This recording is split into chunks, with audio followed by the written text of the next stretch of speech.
Hello everyone, स्वागत है एक बार पुनः आप सभी का अपना यूट्यूब चैनल एलजीआर स्टडी में, जहां सफलता आपकी निकट होती है, 0 किलोमीटर होती है। ठीक है, तो चलिए शुरुआत करते हैं आज का वीडियो।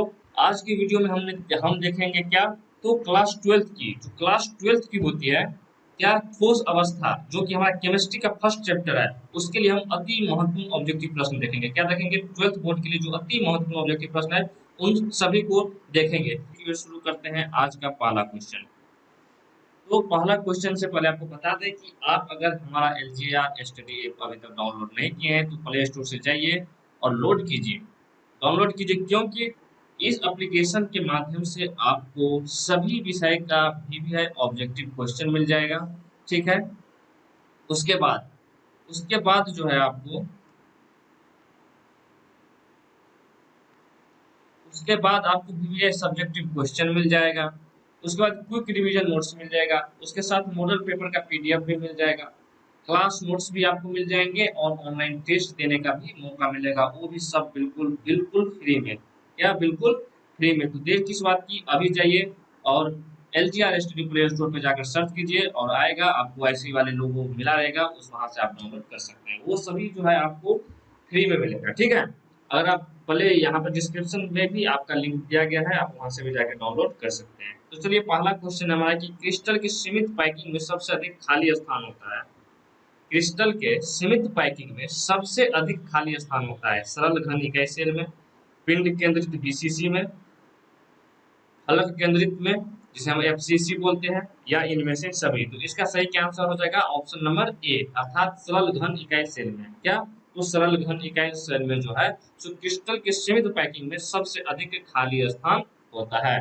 उसके बाद सेकेंड क्वेश्चन हमारा कि किस क्रिस्टल संरचना में सीमित पैकिंग अधिकतम होता है। यहाँ पर था हमारा पहला क्वेश्चन कि क्रिस्टल के सीमित पैकिंग में सबसे अधिक खाली स्थान होता है। यहाँ पर है कि क्रिस्टल संरचना में सीमित पैकिंग अधिकतम होता है। हमारे पास ऑप्शन है सरल घनिकाय सेल, फलक केंद्रित सेल, पिंड केंद्रित सेल, या इनमें से कोई नहीं। तो इसका सही आंसर क्या हो जाएगा? आपको फलक केंद्रित सेल अर्थात एफसीसी, ऑप्शन नंबर बी इसका सही आंसर हो जाएगा। ठीक है, चलिए तीसरा क्वेश्चन है कि बीसीसी संरचना में पैकिंग दस्ता एवं व्हाइट्स होता है। बीसीसी संरचना में पैकिंग दक्षता एवं व्हाइट्स होता है 90% तथा 10%। ये हमारा पहला ऑप्शन है। दूसरा ऑप्शन है 80% एवं 20%। थर्ड ऑप्शन है 70% एवं 30%। और चौथा ऑप्शन है 68% एवं 32%। तो इसका सही आंसर हो जाएगा आपका 68 एवं 32%। ठीक है, जो बीसीसी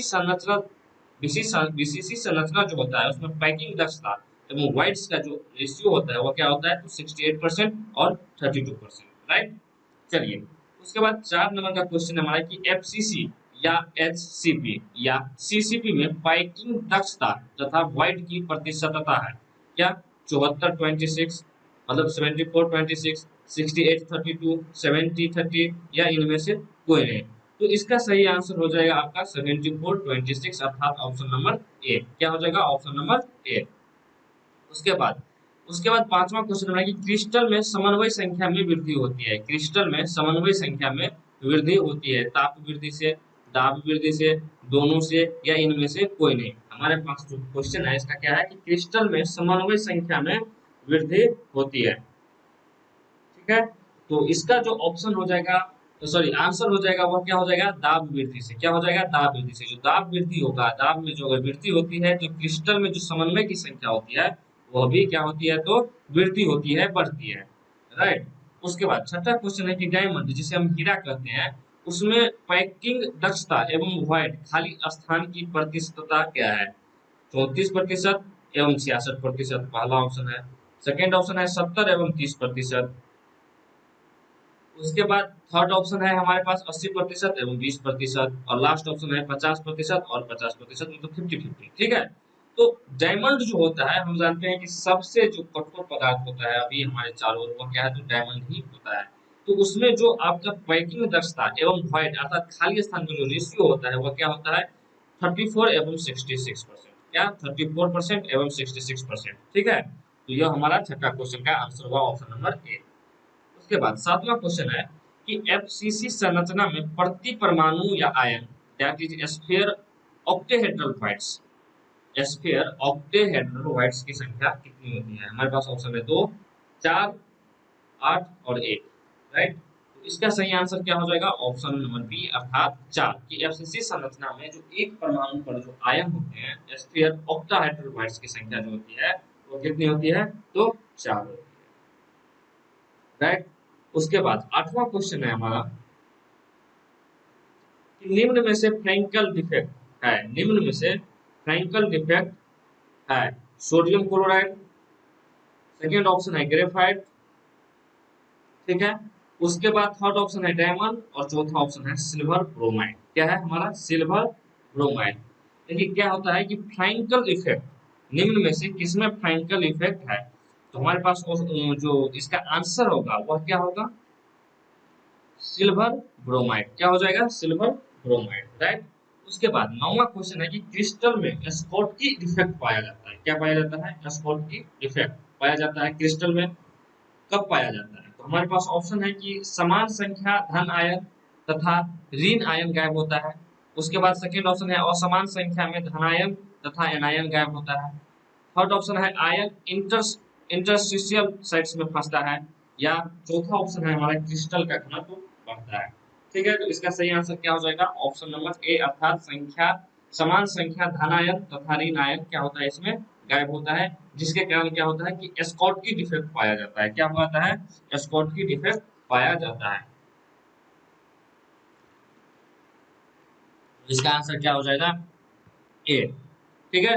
उसके बाद 10 का है, 10 नंबर का क्वेश्चन का आंसर है कि क्रिस्टल में स्थान जालक की संख्या होती है। क्रिस्टल में स्थान जालक की संख्या होती है। हमारे पास ऑप्शन है 20, ठीक है।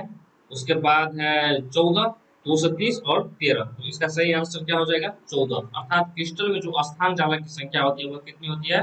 14 होती है। उसके बाद सोडियम तथा पोटेशियम क्रिस्टलीकृत संरचना है, राइट।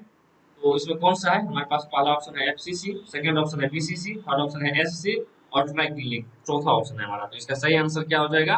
11 का आपका बीसीसी। क्या हो जाएगा? बीसीसी, ठीक है। उसके बाद लेड जिरकोनेट, जिसका जो फॉर्मूला होता है वो होता है PbZrO3। क्या होता है? PbZrO3।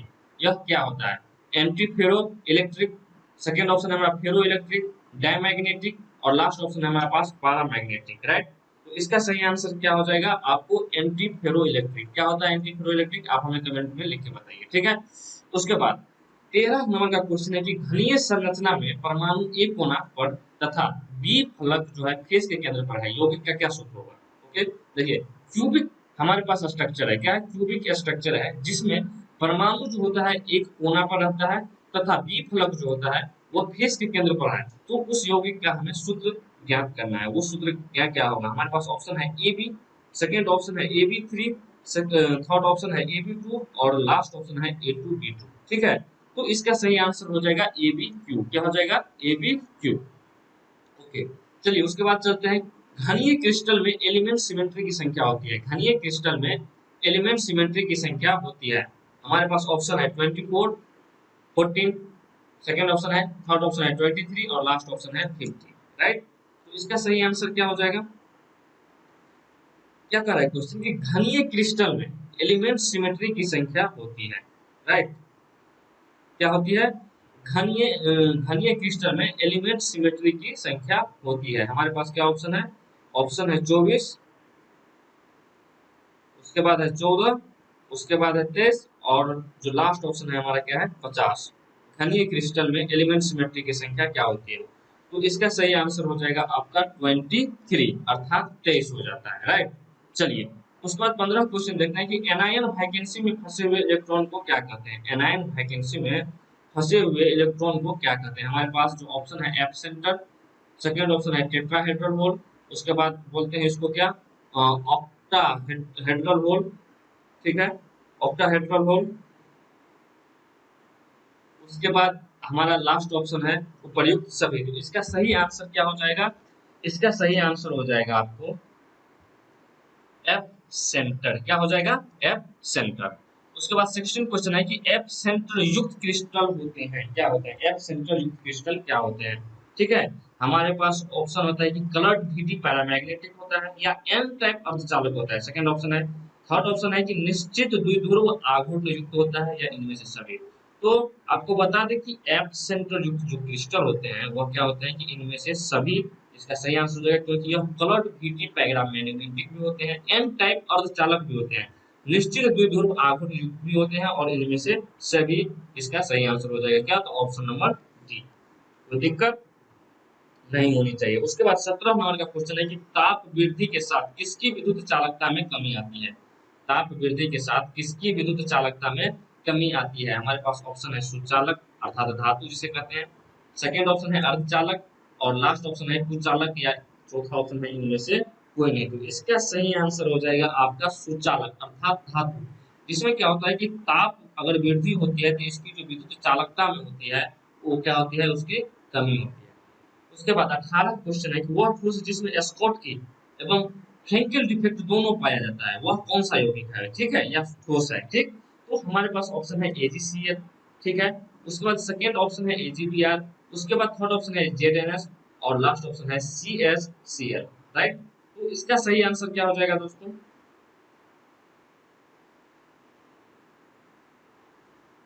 इसका सही आंसर हो जाएगा बी, AgBr, राइट।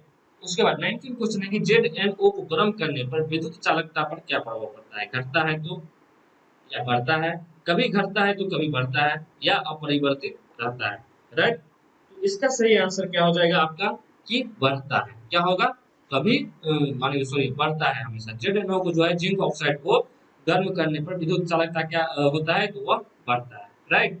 चलिए उसके बाद 20 क्वेश्चन है कि क्रिस्टल में तल सममितीय, उसके बाद अक्ष सममितीय तथा केंद्र सममितीय की संख्या का क्या अनुपात है। हमारे पास ऑप्शन है 3:3:5, सेकेंड ऑप्शन है 10:5:9, थर्ड ऑप्शन है 9:13:1 और लास्ट ऑप्शन है 1:13:1। ठीक, हमारे पास देखिए क्वेश्चन एक बार समझिए, क्रिस्टल में जो तल सममितीय, उसके बाद होता है अक्ष सममितीय, उसके बाद केंद्र सममितीय, उसकी जो संख्या का अनुपात है वह क्या होती है, यह पूछ रहा है। तो इसका जो अनुपात होगा वह क्या होगा, 9:13:1।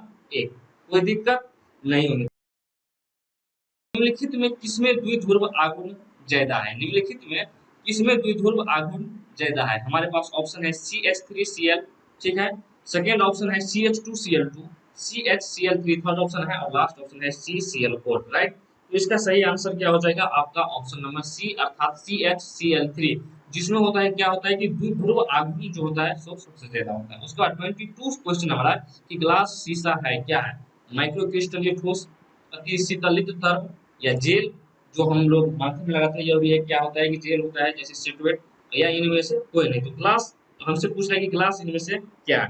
तो ग्लास जो है इनमें से क्या है, तो अति शीतलित द्रव है। क्या होता है, अति शीतलित द्रव होता है, ठीक है। उसके बाद 23 क्वेश्चन है कि आयनिक ठोस निम्नलिखित में कौन है, आयनिक ठोस निम्नलिखित में कौन है। हमारे पास ऑप्शन है बर्फ, सेकेंड ऑप्शन है NaCl, थर्ड ऑप्शन है धातु एवं मिश्र धातु और लास्ट ऑप्शन है उपर्युक्त सभी। ओके, तो यह जो क्या है हमारा आयनिक ठोस निम्नलिखित में कौन है। हमारे पास ऑप्शन है बर्फ, NaCl, धातु एवं मिश्र धातु या उपर्युक्त सभी। तो इसका जो आंसर होगा वो होगा सोडियम क्लोराइड अर्थात NaCl, जो कि क्या होता है, आयनिक ठोस होता है। उसके बाद 24 क्वेश्चन है कि हीरा निम्न में से क्या है, जिसे हम डायमंड बोलते हैं, सबसे कठोर पदार्थ होता है हीरा, वह क्या है।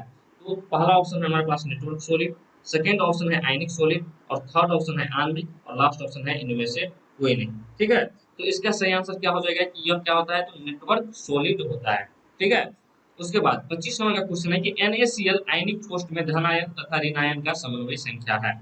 NaCl अर्थात सोडियम क्लोराइड में जो कि आयनिक ठोस होता है उसमें धनायन तथा ऋण आयन का समन्वय संख्या क्या होता है। हमारे पास ऑप्शन है 66, 48, 44 या इनमें से कोई नहीं, राइट। तो इसका सही आंसर क्या हो जाएगा, 66, ठीक है।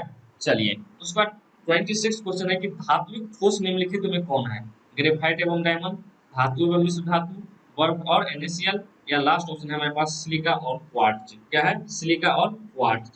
तो इसका सही आंसर क्या हो जाएगा हमारे पास, धातु एवं मिश्र धातु जो होता है, क्या होता है धात्विक ठोस में, धात्विक ठोस क्या होते हैं, धातु और मिश्र धातु होते हैं। उसके बाद सहसंयोजित ठोस, सहसंयोजित ठोस क्या है निम्न से, तो NaCl और KNO3, इसके बाद है हीरा और ग्रेफाइट, थर्ड ऑप्शन है धातु और मिश्र धातु और लास्ट ऑप्शन है उपर्युक्त सभी। तो सहसंयोजित ठोस जो है वह क्या हो जाएगा आपका, तो हीरा और ग्रेफाइट जो होते हैं वह क्या होते हैं, सहसंयोजी ठोस के उदाहरण है। उसके बाद 28 क्वेश्चन है कि अनुचुंबकीय पदार्थों में एक या एक से अधिक अयुग्मित इलेक्ट्रॉन होते हैं, ऐसे पदार्थ निम्नलिखित में कौन है। और अनुचुंबकीय पदार्थों में एक या एक से अधिक अयुग्मित इलेक्ट्रॉन होते हैं, ऐसे पदार्थ निम्नलिखित में कौन है। Cu2 plus, Cu plus, Ni2 plus या उपर्युक्त सभी। तो इसका सही आंसर क्या हो जाएगा आपको, Cu2 प्लस। ठीक है, यहाँ पर 2 प्लस मतलब ये आयन है। ओके, उसके बाद 29 क्वेश्चन है कि HCP संरचना का पैकेजिंग फ्रैक्शन क्या होता है। HCP संरचना होता है जिसे पैकेजिंग फ्रैक्शन इसमें क्या होता है। हमारे पास ऑप्शन 0.68, 0.74, 0.50, 0.54। तो इसका सही आंसर क्या हो जाएगा, ऑप्शन नंबर बी अर्थात 0.74।